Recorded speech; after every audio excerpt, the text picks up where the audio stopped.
nous allons effectivement lire Acte 1, à partir du verset 1 jusqu'au verset 8. Si quelqu'un peut m'aider, on va lire ça et puis on va introduire. Ce soir, je vais vous parler de l'introduction du séminaire. Voilà. On va introduire le thème. Et puis mercredi, il y aura un autre orateur.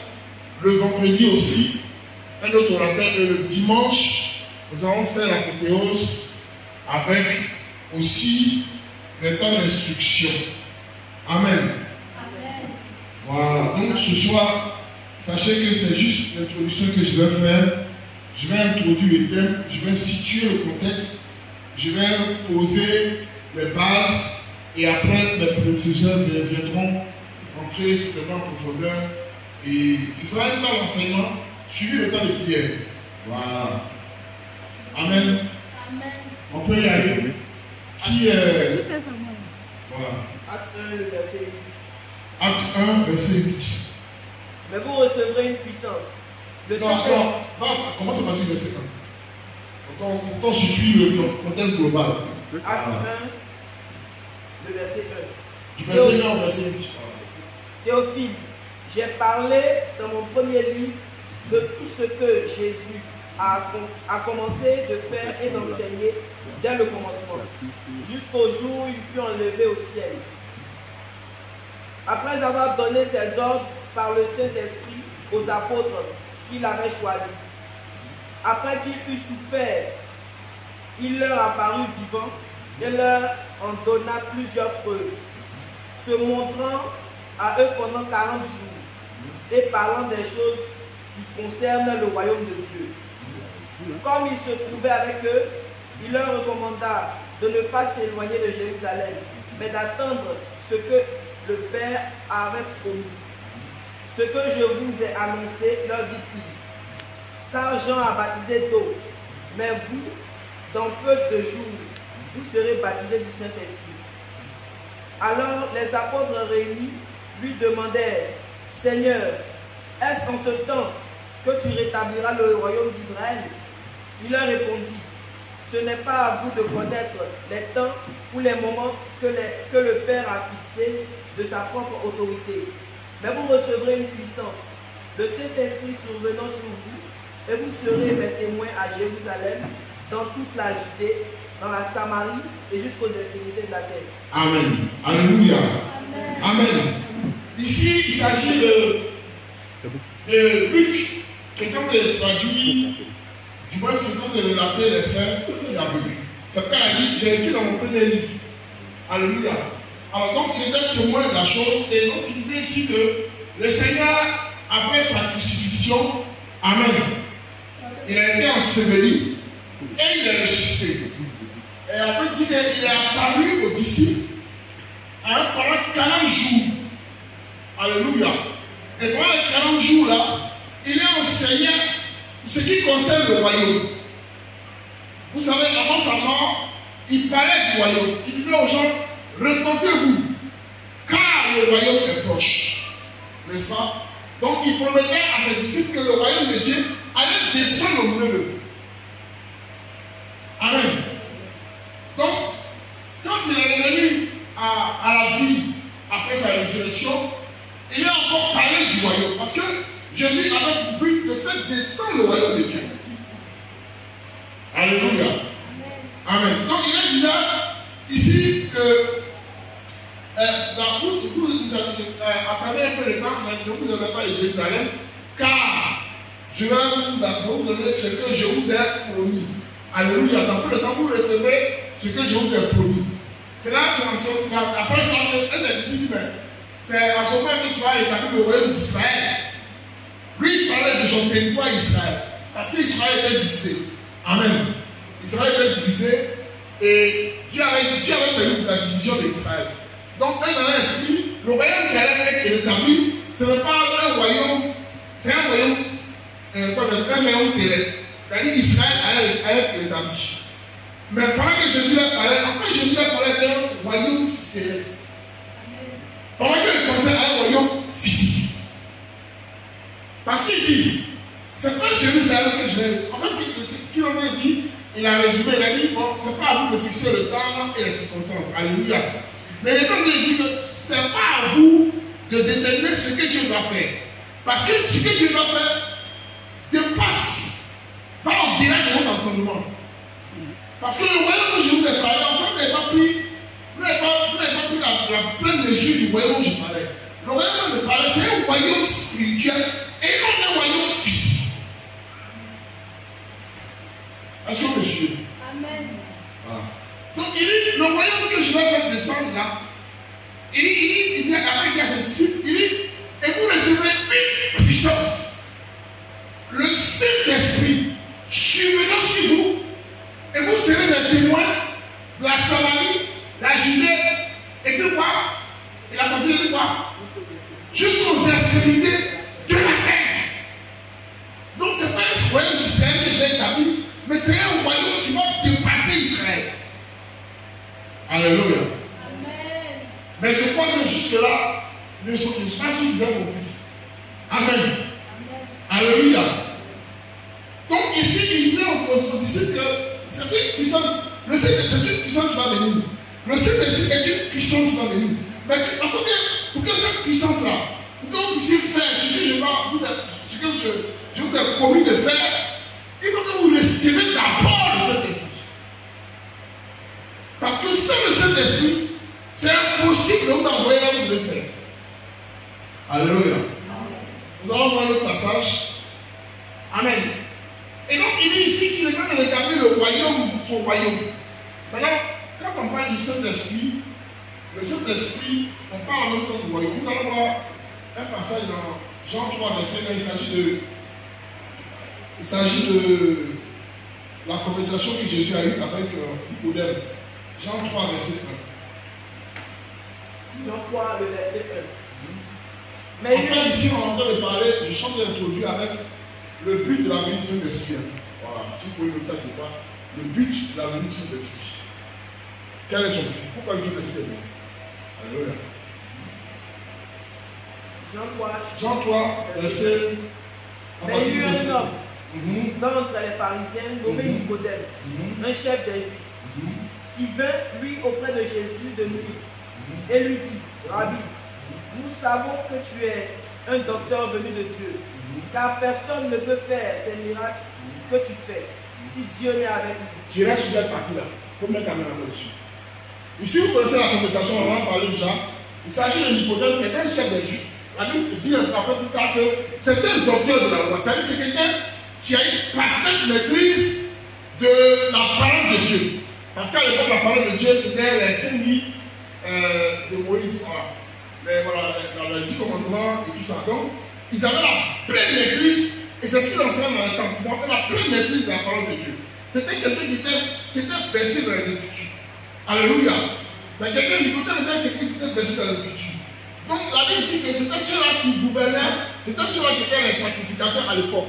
C'est eux qui gouvernaient à l'époque sur l'église. C'était les pasteurs de l'église. Alléluia. Bon, je crois que l'église n'est pas encore établie, mais c'était le pasteur, les patrons de leur communauté spirituelle. Alors, si je peux dire ça ici. Amen. Et c'est eux qui combattaient Jésus, parce que pour eux, Jésus amenait une nouvelle doctrine. C'est eux qui sont allés jusqu'à crucifier Jésus. C'est eux qui ont ordonné tout ça. C'est eux qui ont orchestré la mort de Jésus. Alléluia. Et la Bible dit parmi eux, il y a un qui est venu de lui poser la question à Jésus. Il dit quoi? Il dit, je sais que tu es un docteur venu de Dieu. Voilà un docteur qui parle d'un autre docteur. Mais lui-même, il dit, il précède le vrai docteur. Parce qu'il dit, toi tu es un docteur venu de Dieu. Parce que si tu n'es pas un docteur venu de Dieu, tu n'as pas fait ces miracles. Toi tu es un docteur venu de Dieu, mais moi je suis un autre docteur venu de la terre. Alléluia, ce qu'il veut dire. Il dit, toi tu es, nous on a plein de docteurs ici. Moi je suis un docteur. Il y en a plein d'Israël. Mais c'est le docteur, on peut dire Banamana. Alléluia. Mais lui, toi seulement, quand on te voit, tu es un docteur, mais bien un docteur venu de Dieu. Alléluia. Pourquoi? Parce que ce que tu fais là, si tu n'es pas venu de Dieu, c'est chose de pas possible. Alléluia. Et maintenant, on continue la conversation. Jésus lui répondit, En vérité, je te le dis, si un homme ne naît de nouveau, il ne peut voir le royaume de Dieu. Continue. Il dit, dans la seule conversation, il y a une première chose qui sort, c'est le royaume de Dieu. Il dit à Nicodème, il dit, si tu ne nais de nouveau, tu ne peux voir le royaume de Dieu. Donc, tout ce ici, Jésus donne d'expliquer un peu le royaume. Il donne de parler encore du royaume. Comme il le disait, tu vas parler souvent du royaume. Donc, il dit, Nicodème lui dit, comme un homme peut-il naître quand il est on dit aussi, quand il ne comprend pas les choses, il allait dans le billard. Peut-il rentrer dans le sein de sa mère et naître? Donc, lui, pendant que Jésus parle des choses célestes, lui, il parle des choses de la terre. Donc, il y a une cacophonie entre les deux. On continue. Jésus répondit, en vérité, je te le dis, si un homme ne naît d'eau et d'esprit, il ne peut entrer dans le royaume de Dieu. Donc, la première fois, il dit ici, si un homme ne naît d'eau et d'esprit, il ne peut entrer dans le royaume de Dieu. Vous allez voir, il va changer après, il va prendre une autre forme. Ce qui est né de la chair est chair, et ce qui est né de l'esprit est esprit. Ne t'étonne pas que je t'ai dit, si il faut que tu naisses, il faut que vous naissiez de nouveau. Le vent souffle où il veut, et tu n'entends le bruit, mais tu ne sais d'où il vient, ni où il va. Il en est ainsi de tout homme qui est né de l'esprit. Nicodème lui dit, comment cela peut-il se faire? Jésus lui répondit, tu es le docteur d'Israël. Oui, tu es le docteur, toi tu es le docteur d'Israël. Et tu ne sais pas ces choses. Tu ne sais pas ces choses. En vérité, je te le dis, nous disons ce que nous savons et nous rendons témoignage de ce que nous avons vu. Et vous ne recevez pas notre témoignage. Si vous ne croyez pas quand je vous ai parlé des choses célestes, comment croirez-vous quand je vous parlerai des choses célestes? Personne n'est monté au ciel, si ce n'est celui qui est descendu du ciel, le Fils de l'homme qui est dans le ciel. Et comme Moïse éleva le serpent dans le désert, il faut que le Fils de l'homme soit élevé, afin que quiconque croit en lui ait la vie éternelle. Car Dieu a tant aimé le monde, il a donné son Fils unique, afin que quiconque croit en lui ne périsse point, mais qu'il ait la vie éternelle. Amen. Alléluia.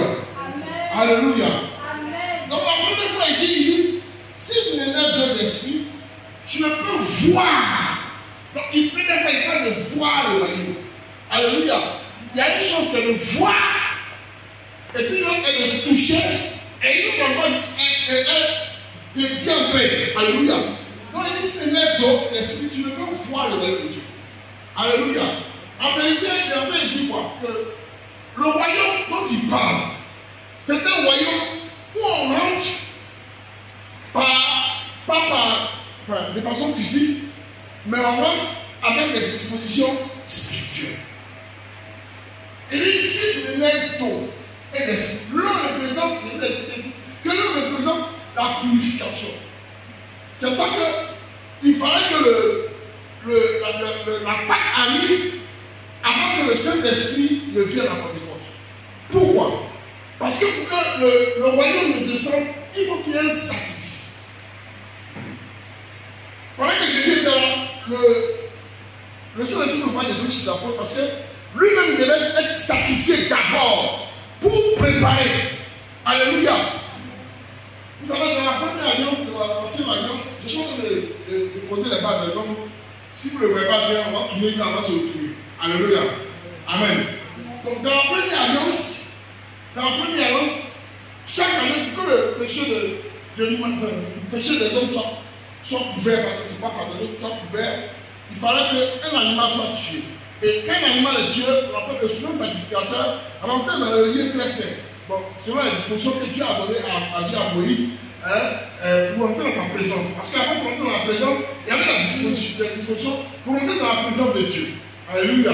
Donc, chaque fois, chaque année, une fois dans l'année, quelqu'un est entré dans la présence de Dieu, alléluia, avec le sang de l'animal pour couvrir la faute de choses du peuple. Alléluia. Amen.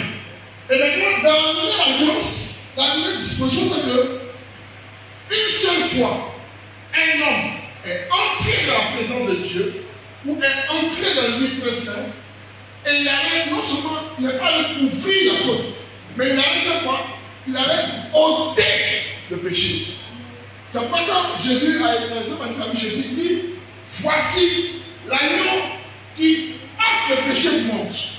Donc le royaume de Dieu ne peut pas descendre tant que le péché du monde était établi. Est-ce que vous voyez un peu ce que c'est? Dieu t'a dit qu'on allait doucement se l'occuper. Le règne de Dieu, il faut dire un peu. On est un peu fort pour eux. Ça me fait un peu le. Alléluia. Amen. Alléluia. Donc, le règne de Dieu, sinon là, parce que le règne de Dieu ne peut pas être établi dans un lieu où le péché était encore établi. Parce que les deux ne peuvent pas aller ensemble. Le règne de Dieu ne peut pas cohabiter avec le règne du diable. On va lire un passage. Vous savez, bon, on va avancer puis après on va voir. Donc le règne de Dieu devait descendre avec une certaine disposition. C'est pourquoi Jean-Baptiste disait, répentez-vous, car le royaume de Dieu est proche. Donc ce royaume-là, on n'y va pas comme ça de façon vulgaire, de façon simple. Il fallait des dispositions pour entrer dans le royaume. Après, on va voir un peu la définition du royaume, mais pour le moment, on est en train de parler du royaume. Parce que le Saint-Esprit a été promis pour que nous puissions manifester le royaume de Dieu. Alléluia. Amen. Amen. Amen. Donc, il fallait que le sang soit versé. Le sang soit versé parce que l'ancien temple, il dit, vous avez dit, Jésus n'a pas dit quoi? Il dit le temple. Ce temple-là, je vais le détruire et je vais le reconstruire en quoi? En 3 jours. Alléluia. Donc, la disposition de l'ancienne alliance devait être brisée pour que la disposition de la nouvelle alliance puisse être établie. Parce que l'alliance concernait les choses de la terre, mais la nouvelle alliance concernait le royaume. Amen. Alléluia. Donc, maintenant, tu peux dire, c'est le même d'eau. D'abord, il dit Jean-Baptiste vous a baptisé d'eau. Alléluia. Mais moi, je vais vous baptiser quoi? Du Saint-Esprit.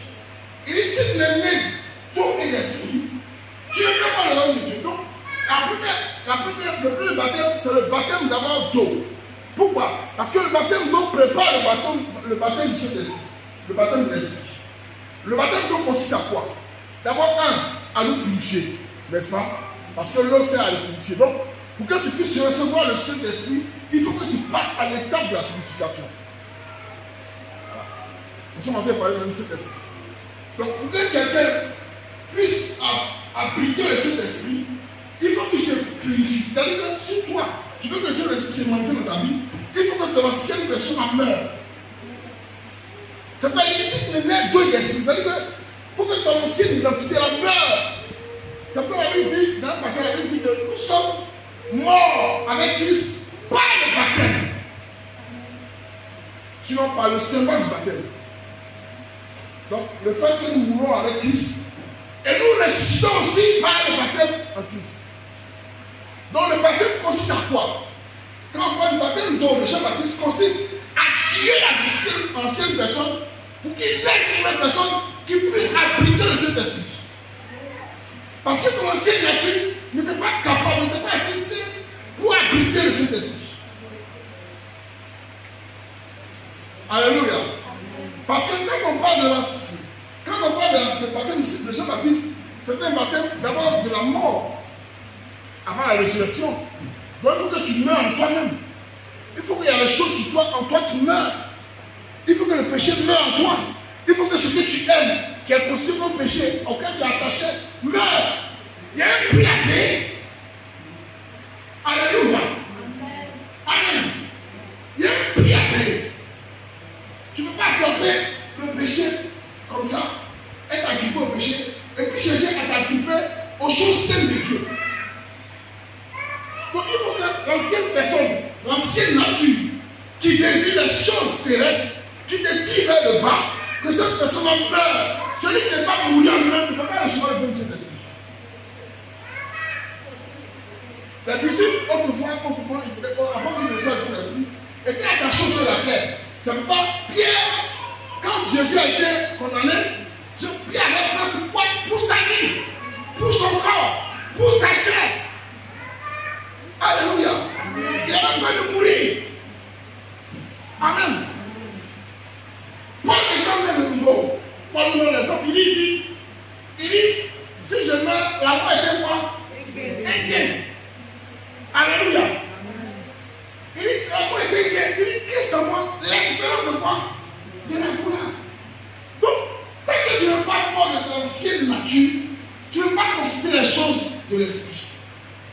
Pourquoi? Parce que les choses de l'esprit là, tu es tellement attaché aux choses de la terre, à la chair.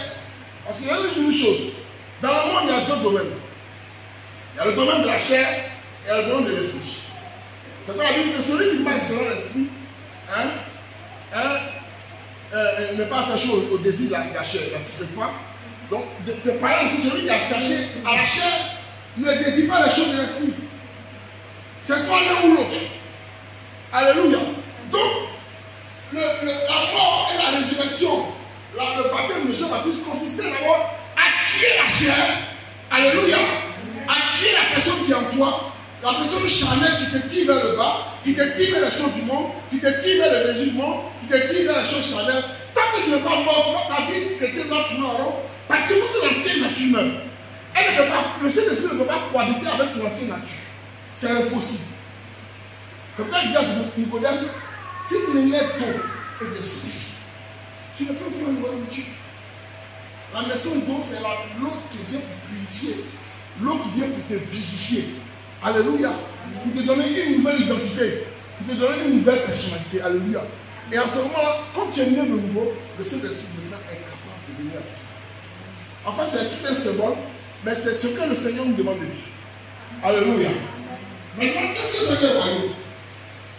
La Bible dit que le royaume de Dieu ne consiste pas seulement en parole, mais en quoi? En puissance. C'est pourquoi il a dit, il dit, vous recevez une puissance. Le Saint-Esprit suivra sur vous. Donc, quand il parlait à Nicodème, Nicodème dit, si tu n'es pas un docteur venu de Dieu, tu ne peux pas faire les choses qu'on fait. Il ne peut pas se manifester une telle puissance qui se manifeste. Alléluia. Donc, quand tu es dans le domaine de l'esprit, c'est un domaine de puissance. Maintenant, qu'est-ce que c'est que le royaume de Dieu? Alléluia, parce qu'on parle du royaume de Dieu. On parle d'un royaume là où un roi est établi. Le royaume est le territoire d'un roi. Alléluia. Et le territoire d'un roi, c'est là où le roi il règne. Quand on dit le royaume des Argentines, il y a un roi qui règne là-bas. Alléluia. Le royaume des Nzima, c'est un roi qui règne là-bas. Tu ne vas pas retrouver un prince. Sinon, dans les cours, on a la principauté. Ça, les principautés, Monaco, on parle de principauté de Monaco. Pourquoi? Parce que c'est un prince qui est là-bas. Alléluia. Si c'est un empire, on parle de quoi? D'un empereur. Mais pour ce qui concerne le royaume, c'était un roi qui est là-bas. C'est un monarque qui est là-bas. Alléluia. Donc, il dit, quand on parle de royaume de Dieu, c'est là où Dieu règne. Alléluia. C'est là où est établi le règne de Dieu. Amen.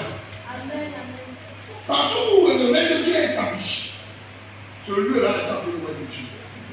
Ce n'est pas un royaume céleste, un royaume terrestre, mais c'est un royaume terrestre. Alléluia. Amen. Donc le jour où la Pentecôte, le jour de la Pentecôte, dis-moi, il y a eu un vent impétueux, n'est-ce pas? Des pluies. Et il y a des langues de feu semblables, à des langues de feu qui sont déposées sur chacun d'entre eux. Et il y a une puissance qui s'est manifestée. Donc ce jour-là, le règne de Dieu s'est établi. Mais le règne de Dieu ne s'est pas établi dans la salle. Le règne de Dieu s'est établi sur chacun d'entre eux. Donc le royaume de Dieu dont Jésus parlait, ce n'est pas un royaume d'un bâtiment. Ce n'est pas un royaume fait de main d'homme. Mais c'est un royaume qui est fait de la main de Dieu. C'est toi qui es le royaume de Dieu. Amen. Alléluia. Amen. Si Dieu règne dans ta vie, tu constitues un royaume de Dieu.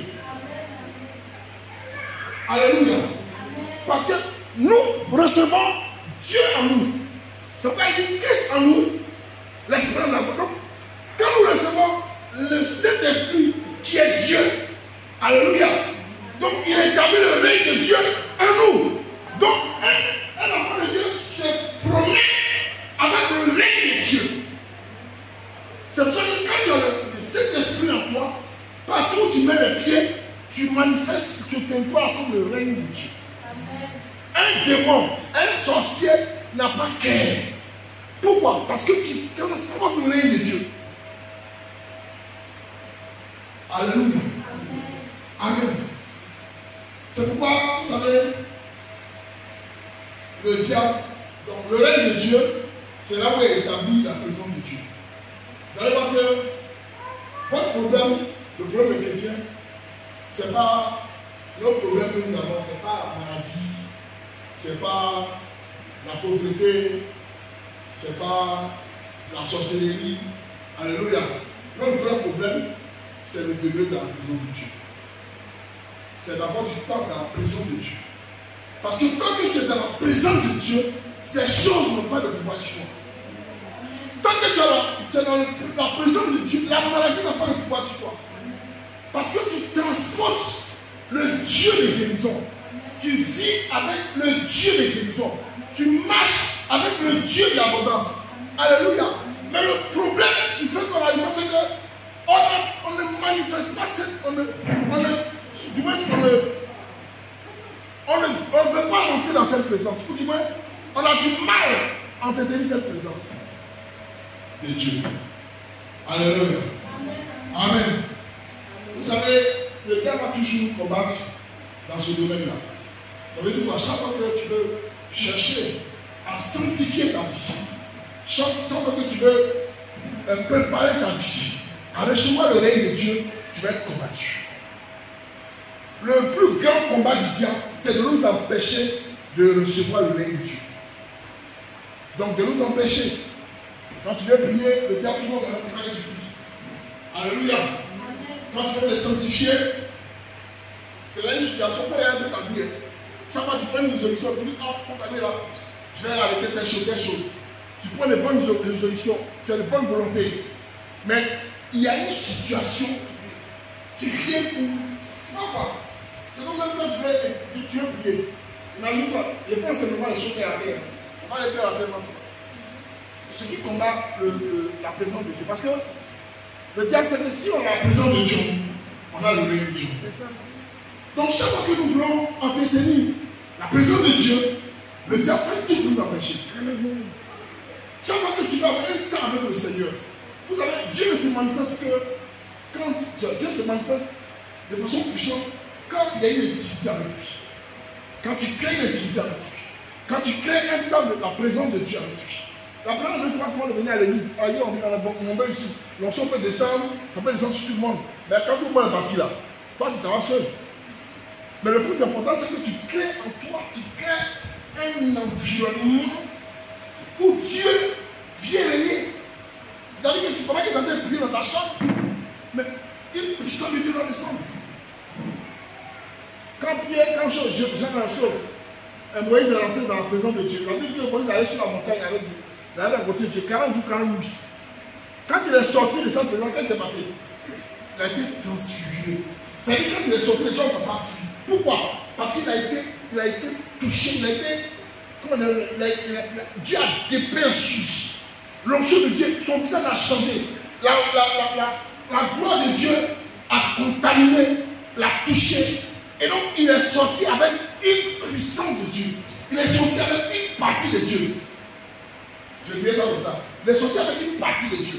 C'est comme cette femme qui a touché le pain à la robe de Jésus. Elle a touché, elle a la présence de Dieu. Parce qu'elle dit que, même si je lui dis de prier pour moi, il y a trop de monde, il ne va pas entendre. Mais je vais rentrer dans sa. En fait, elle dit, je vais rentrer dans sa présence. Et elle est rentrée dans la présence de Dieu. Et elle est sortie avec une partie de Dieu. Je vous explique que c'est une fausse caricature.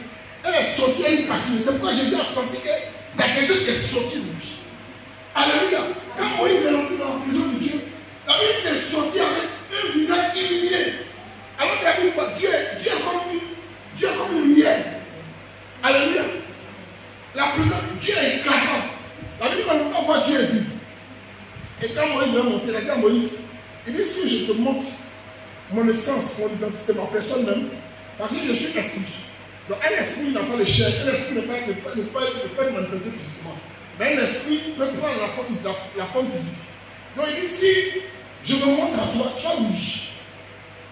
Mais je vais te laisser voir, tu vas voir ma gloire passée. Ce n'est pas moi mon essence que tu vas voir, mais tu vas voir ma gloire passée. Alléluia. Mais c'est cette gloire à ce moment que tu as vue. Mais la Bible, quand il est sorti de là, les gens commencent à réfléchir. Pourquoi? Parce que son visage a été transformé. Alléluia. Amen. Jésus aussi a eu cette situation. Il est entré dans la présence de Dieu. Et quand il est sorti, les disciples ont dit, ils ont eu peur. Donc la présence de Dieu, quand tu vas dans la présence de Dieu, tu dois sortir avec une partie de Dieu qu'on appelle la gloire de Dieu. Moi, il est sorti de la présence de Dieu avec la gloire de Dieu. Donc le diable, sachant ça, nous empêche de rentrer dans la présence de Dieu et de sortir avec une gloire de Dieu. C'est pour ça que quand tu veux prier, le diable, c'est que tu t'es discipliné dans la prière. Tu t'es discipliné dans ta vie spirituelle. Tu t'es discipliné dans ta vie de consécration. Amen. Tu vas activer la présence de Dieu. Tu vas établir la présence de Dieu. Ça veut dire que ce n'est pas un calcul mathématique. Dès que tu commences à faire ça, automatiquement, le règne de Dieu s'établit dans ta présence. Dès que tu commences à sanctifier ta vie, tu commences à chercher la présence de Dieu. Tu commences à avoir la soif d'avoir Dieu. C'est pourquoi il a dit à ses disciples, Jésus a dit à ses disciples, il ne vous éloignez pas de Jérusalem, mais demeurez dans un même lieu. Pourquoi? Demeurer dans ce même lieu-là, c'est chercher à préparer la présence, à préparer l'espace où le Dieu va descendre. Donc c'était un temps où ils ont dû prendre un temps de jeûne, ils se sont restés dans la prière pendant un bon moment. Donc ils préparaient la vie du Saint-Esprit. Donc le Saint-Esprit, pour qu'il descende, il faut que tu aies le temps de préparation. Il faut que ta vie, là, tu la mettes dans le temps. À chaque fois que tu vas commencer à discipliner ta vie, à chaque fois que tu vas commencer à mettre des choses en ordre dans ta vie, à chaque fois que tu vas commencer à aimer les choses de Dieu, à chaque fois que tu vas commencer à t'attacher aux choses de Dieu, non, tu vas tenter de mourir et tu es en train de l'être de vie. Et tu es en train de préparer le règne de Dieu. C'est pourquoi le diable de pardon, à chaque fois que tu veux faire une chose, tu dis, bon, par exemple, à 19 ans, j'allais prier un peu. Alléluia. Je te mets devant la télévision, tu dis, bon, au moment où tu passes net, tu entends un son à la télévision. C'est le film que tu aimes là. Tu dis, bon, aujourd'hui là, j'ai fait le j'ai quand même regardé le film, mais j'ai quand même prié. Tu vas t'asseoir, tu commences à regarder le film. Le temps le fond, tu regardes du film, tu regardes le film, quand le film finit, il y a un esprit qui te dit qu'il faut s'appeler. Ça, ça vous n'arrive pas? Hein? C'est ça. C'est ça que il y a un gros truc là-bas. Un vrai truc même. Tu restes là, tu finis de regarder. Et puis le vrai truc là attire l'autre vrai truc encore. Alléluia. Donc le vrai truc, la vraie truc, quand tu es fatigué, tu dis bon, vraiment, tu commences à avoir les remords là. Tu dis vraiment, moi j'ai promis à aller dans la présence de Dieu. Alors je pense à, et puis bon, je sais pas, bon, c'est pas grave, viens me rattraper sur le lit. Hein? Viens me rattraper sur le lit. Non, il y a des gens qui m'ont pas arrivé sur le lit avant, c'est grave. Dès qu'il va me mettre, il y a une idée qui me dit, regarde Facebook, regarde Facebook, regarde Facebook, regarde Facebook. Ou bien regarde TikTok, TikTok. Un peu seulement, tu ouvres TikTok, TikTok comme ça, waouh. Arrivé à me presser à TikTok. Tu es en train de, tu fais. Et au moins, tu as fait la tablette 1 heure. Et puis tu vas voir, pendant que tu as fait TikTok, Facebook là, sommeil n'est pas là. Aucun sommeil. Maintenant, tu prends la résolution maintenant de lire et se laisser ta vie. Alléluia. Donc, c'est spirituel. Vraiment, c'est spirituel. Tu peux avoir, ça va avec 15 secondes, tu as trop même. Le chaos qui est rapidement, 15 secondes, tu vas te retrouver à vivre dans ta même vie. Allez, pourquoi? Mais, j'ai pas dit c'est démoniaque. Regarde, tu peux passer une nuit à Facebook, TikTok, tu ne vas jamais dormir. Même télévision, si tu as une télévision, tu as zappé toutes les chaînes, tu ne vas jamais dormir. Une fois, j'ai fait l'expérience, je vais voir un peu. J'étais en congé, puis je disais, j'ai regardé, moi j'aime bien les documentaires. Vous voyez, les documentaires animaliers, on parle de la nature et tout ça, je vais regarder un peu. Donc j'ai pris de ça. Je suis resté à 4 h du matin, il n'y a pas de sommeil. Alléluia. Et puis, de plus en plus, je vais chercher encore. Alléluia. Mais, des fois, quand tu veux insister sur la prière, dès que moi ça dit, donc toi, tu sens ton corps en train de s'adoucir, et puis il y a un sommeil qui t'appelle, tu dors. Alléluia. Amen. C'est ça le problème. Donc, il y a deux domaines qui sont en lutte. Le domaine de la chair et le domaine de l'esprit. Alléluia. Mais pour que nous soyons des témoins, alléluia, pour que nous puissions aller, parce qu'en fait, chacun d'entre nous porte le royaume de Dieu. C'est pas comme la prière du roi. Il dit, la prière d'une personne de monde de Marie, notre Père qui est aux cieux, que ton quoi? Que ton règne fasse quoi? Vienne. Hein? Et que ta volonté, alléluia, que ton règne vienne. Donc la chose la plus importante que Jésus demande, c'est de demander le règne de Dieu. Quand il dit que le règne de Dieu vienne, vienne sur qui? Sur toi. Tu dois transporter le règne de Dieu. Et parce que tu transportes le règne de Dieu, on t'appelle le royaume de Dieu. Alléluia. Parce que tu transportes tu as le temple du Saint-Esprit, n'est-ce pas?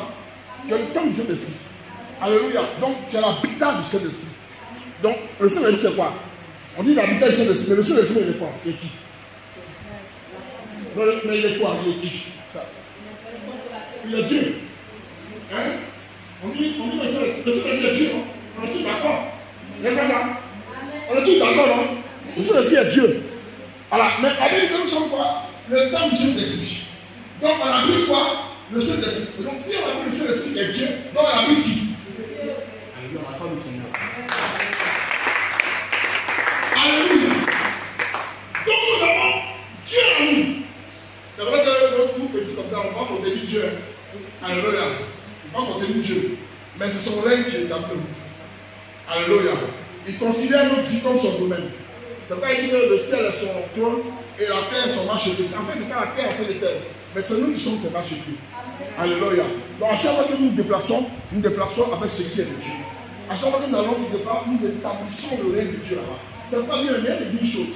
Il y a une chose qui finit pour lui. Que tu comprends une chose. Regarde, tu as peur parce que tu ne connais pas ta position dans le monde spirituel. Regarde, la Bible dit que tu es le temple du Saint-Esprit. Donc, tu es l'habitat du Saint-Esprit. Donc, tu transportes Dieu. Alors, toi qui transportes Dieu, c'est pas que tu as peur des gens qui ne sont pas Dieu. C'est-à-dire que si tu as l'esprit de Dieu, si tu as la présence de Dieu, quand le diable te voit, il doit fuir. Parce qu'il sait que Dieu l'a vaincu, mais ce même Dieu est descendu en toi et il se promène avec toi. Donc, comme il a peur de Dieu, il doit fuir. Bon, ça, c'est un autre enseignement. Mais pour te dire quoi? Pour te dire que parce que tu transportes le règne de Dieu, tu transportes, c'est pas dire que vous recevez une puissance. Le règne de Dieu vient avec une puissance. Alléluia. Est-ce qu'on va commenter à demander ce Seigneur?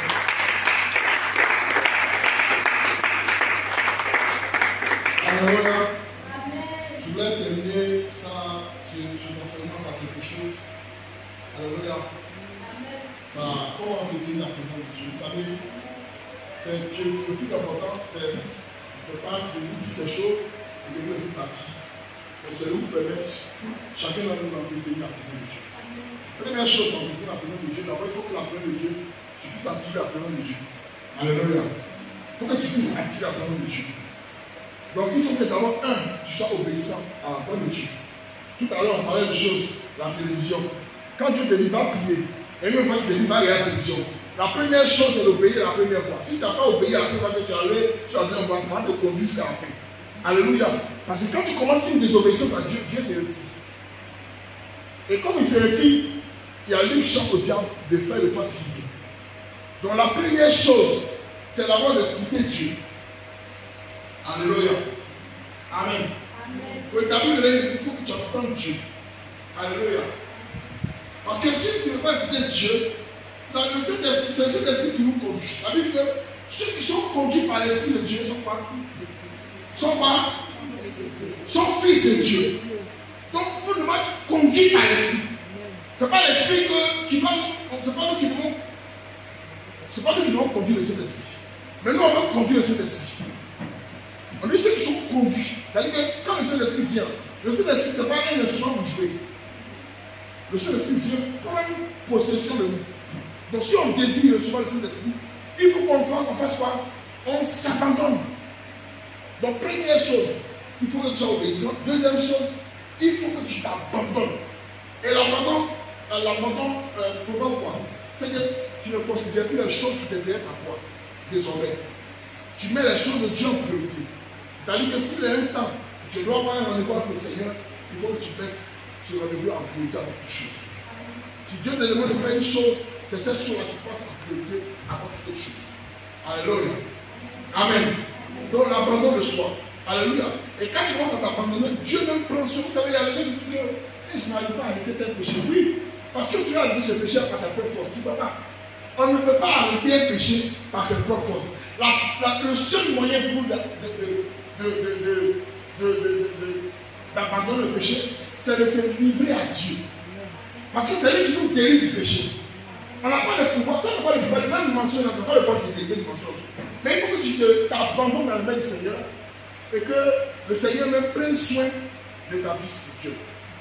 Donc à chaque fois que tu as écouté Dieu et que tu as obéi à Dieu, tu as envie de demander à Dieu d'opérer une situation. Le plus grand miracle qui puisse t'arriver, c'est que Dieu puisse opérer la délivrance de ta vie.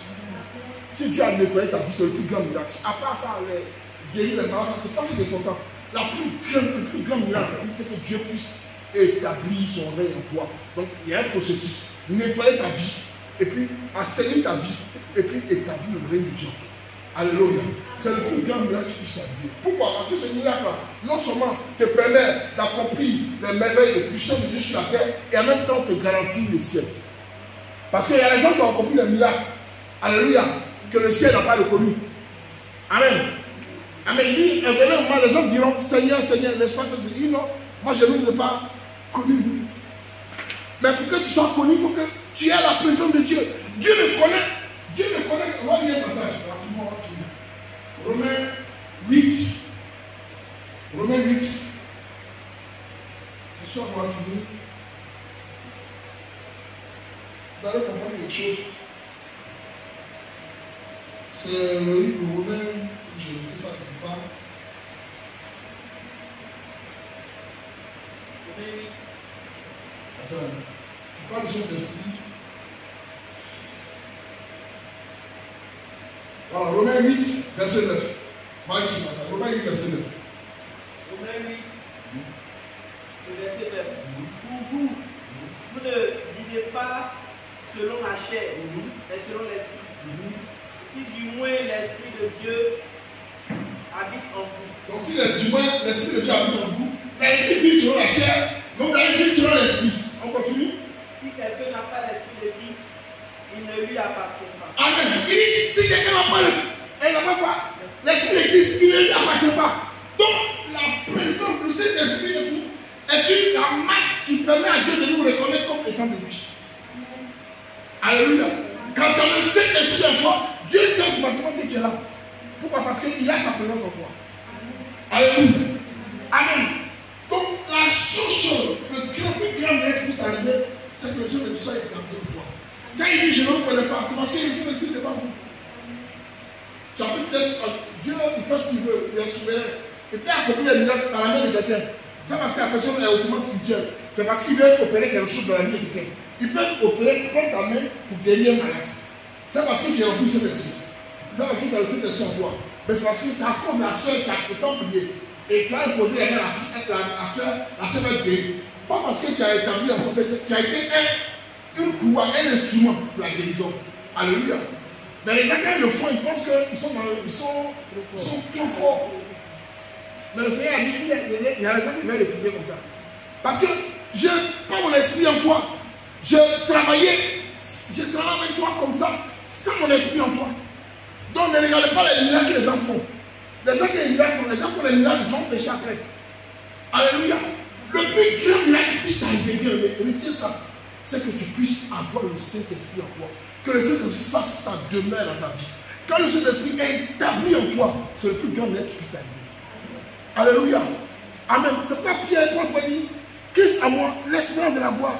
Paul savait qu'il avait la plénitude, mais ils sont morts comment? Ils avaient la plénitude d'esprit. Mais les pierres et autres, ils sont morts. Si on t'explique les morts, tu ne peux pas comprendre. On les a tués de façon atroce. Pierre a été pendu, le pied, la tête en bas. Ils ont tous, il y a rien été décapité. Marie, ils avaient le Saint-Esprit en eux. On a coupé les têtes. Alléluia. Amen. Pourquoi? Ça va paraître bizarre, non? Quelqu'un qui a la puissance de Dieu en lui, puis on veut le tuer. En fait, on ne va pas tuer. On a écarté la chair de sa vie. Parce que la chair ne sert plus à rien. La chair, c'est la poussière. Il devait les gens de père. Mais c'est le moyen par lequel il devait les gens de père. Parce qu'il ne veut pas partir au ciel avec la chair. Il doit partir au ciel avec l'esprit qui est en nous. La Bible dit que l'esprit de Dieu témoigne notre esprit que nous sommes enfants de Dieu. La seule chose que Dieu reconnaît en nous, c'est notre esprit. Alléluia. Sur la chair, là, la chair sert à faire des démonstrations sur la terre. Mais la chair n'a pas d'importance dans le ciel. Donc si on coupe ta tête là, c'est la chair à couper. Mais la gloire de Dieu qui est établie en toi là, va le joindre le Père. C'est pas Jésus, quand il dit qu'il se lève quoi, Seigneur, fais quoi? Il dit, moi mon esprit. Alléluia. Alléluia. Amen. Pourquoi? Parce que c'est ça qui est le plus important. Vous savez, les gens ont pris la chaise, ils ont fait ça ce qu'ils veulent, ils ont tiré au sol, ils ont pris ses habits, ils ont fait n'importe quoi. Amen. Mais ce n'est pas ça le plus important. Le plus important, c'est que le ciel puisse le reconnaître comme étant, le ciel puisse le reconnaître comme citoyen du ciel. C'est le plus important. Parce que tu as fait beaucoup de miracles sur la terre. Mais si le ciel n'est pas reconnu comme citoyen du ciel, tu auras tout perdu. Tu auras vécu là sur la terre ici, avec l'applaudissement des hommes, mais le ciel ne te connaissait pas. Tu peux vivre sur la terre ici, ayant fait des miracles, les gens vont t'attirer, tu as franchi tout le monde entier, les gens vont te connaître, alors que le ciel ne te connaît pas. La terre ne te connaît parce que tu as été juste un instrument, mais le ciel ne te connaît pas en tant que citoyen du ciel. Que Dieu vous bénisse.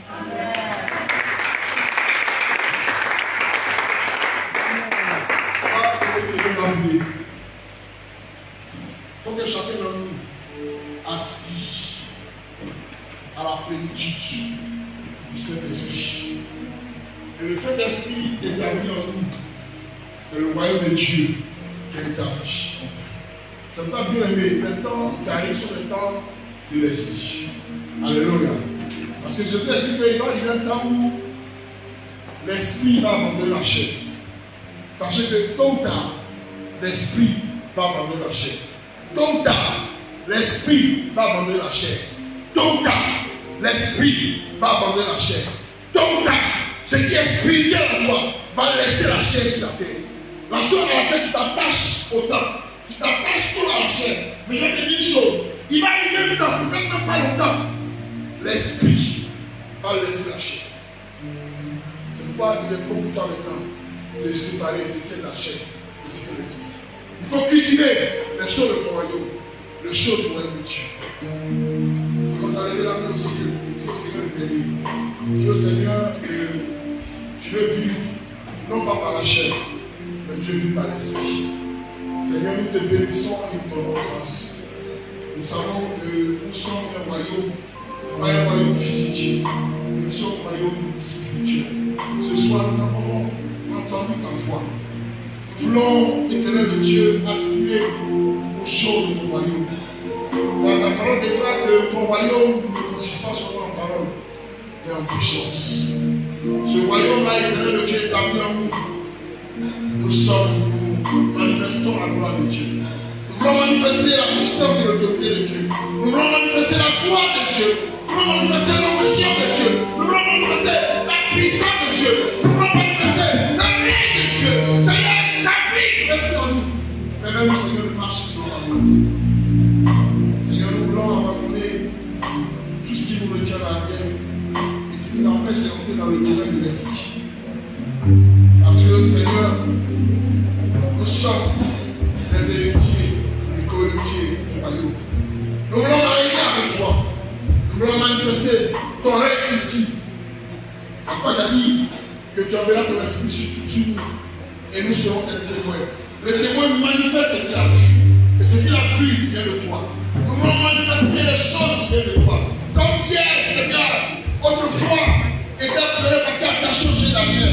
Mais quand il a reçu le royaume, quand il a reçu l'onction, quand il a reçu ta présence, Seigneur, les choses de la chair n'ont plus d'importance au point de livrer sa vie publiquement.